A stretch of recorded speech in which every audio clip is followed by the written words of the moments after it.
manifest your heart's desires. Now I know it's really all these desires, because they're in the mind, that do create our problems, so to speak, our pain and suffering. And yet desire is a natural quality, but it's actually in a sense of our will, what we desire, what we like. And if you manifest your heart's desires, you have to see what is the ultimate that you really desire, and it's the desire of eternal pleasure. And the problem is, when we identify with the physical body, we think it's always having this limited physical body with these five senses of taste, hearing, smell, touch, feel, hear, all of these senses that are actually basically three-dimensional in this reality, or however this is. There's a lot of questions.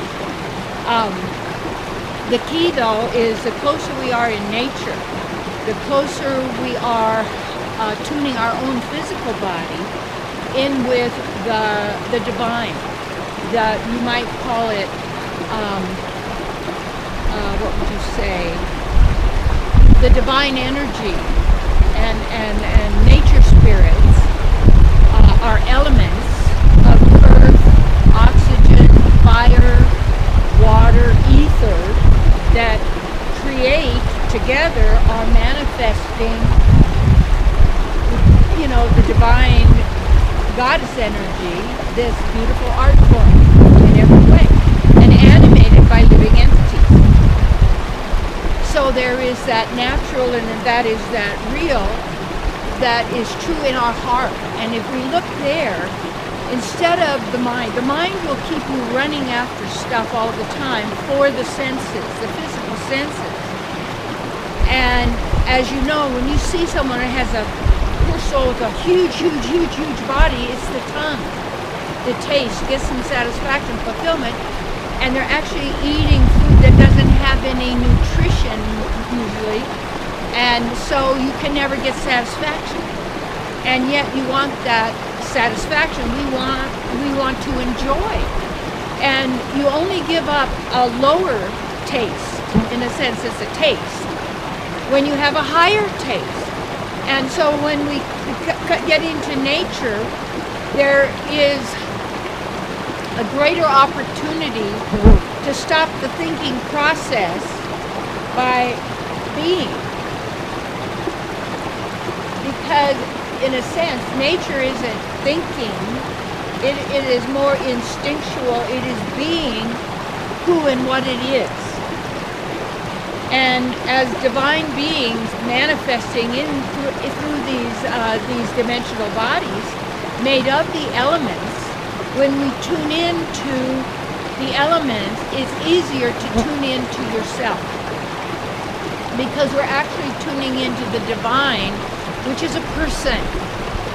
And I'm a personalness, because there's the personal and the impersonal. And it's like people who are atheists are saying there is no God, so there has to be a God, because then you wouldn't have one or the other. But the copy God, you might say, the false God that we get ourselves trapped into by thinking we are the big deal. It's all us. It's all about me. It's, in a sense, me, but it isn't me. That our me's are the same. Our spirit, our super soul, or what they call in the Vedas, Paramatma, or that form of God that resides with each of us. And we say God, but that's not even the right word. I call my beloved, our divine partner, best friends, lovers, all that we are always part of, and therefore one unified with, and also different, our own individual self. And I know I've experienced that. And by manifesting what's in your heart's desire, that doesn't come from anything outside yourself. So right where you are, and I know I heard that for years and years, of finally realizing. And a lot of it came through the understanding of how words are so manipulative and spell casting. That's why they're called spelling. For a sentence and a period of time. It's all part of this construct called virtual reality, you might say, made of numbers, like saying numbers are the language of the universe, of the virtual reality. But of the divine universe is love, absolute love, caring, appreciation. Bliss is just a natural state of you being in divine mind. Everybody has it. But you have to be able to stop the mind, but the mind has become a toy. So we have unlimited desires, on and on and on and on, and it's never enough.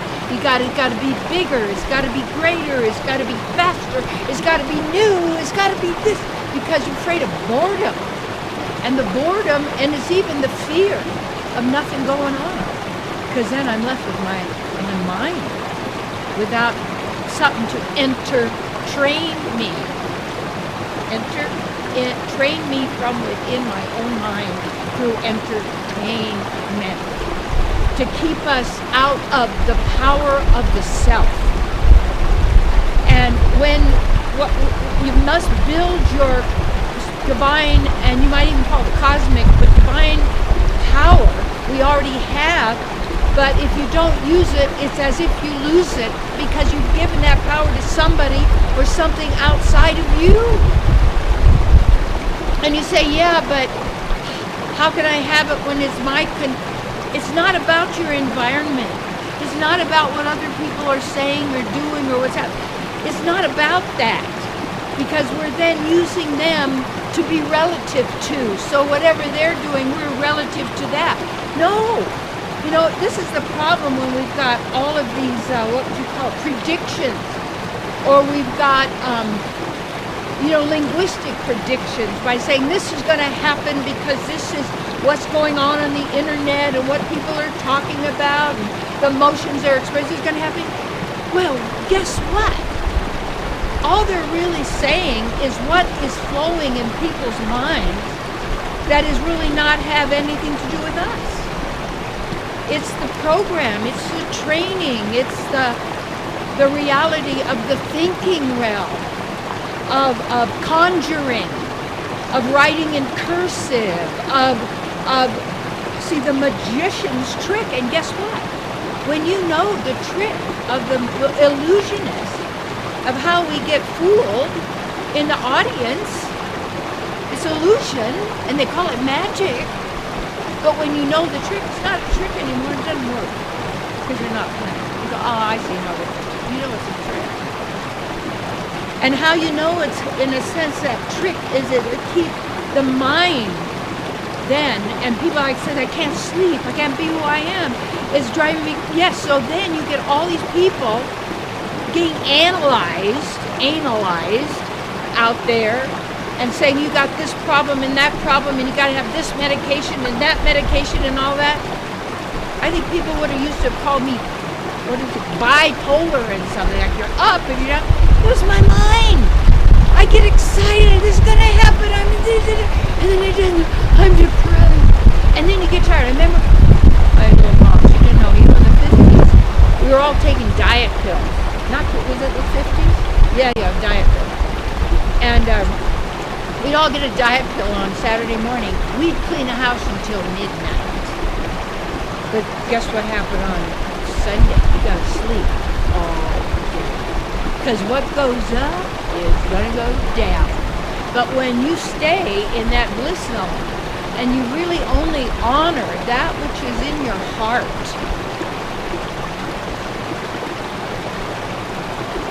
naturally, you're gonna manifest. Because you're a manifest.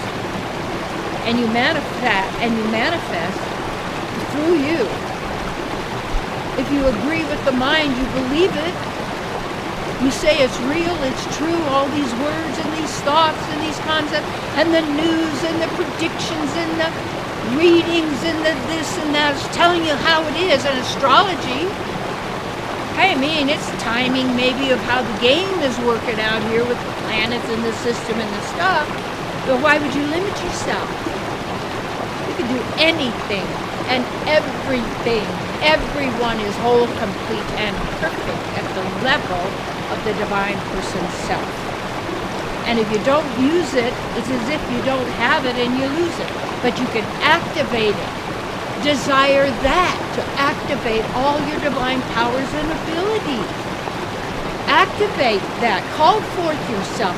Ask, get into partnership with the divine. Talk to your beloved within, who makes it all happen for you, through you, and with you. So it's nothing outside that's going to do it for you. But when we tune into the nature of here, the beauty, the harmony, the peace, the love, the sweetness, celebration of all getting along beautifully, you see, because they've learned how, and each as an individual and also as a collective. So when you follow your heart, you're in nature, find out what happens. With your desires to be happy, to be blissful, to love, to be loved, to have fun, to play, to be that sweet, innocent child who's also wise. And all in all. You are a manifest. Stay centered. No matter what's going on in life, stand strong and build yourself. That means acknowledge, recognize, call forth, and trust. You have it all.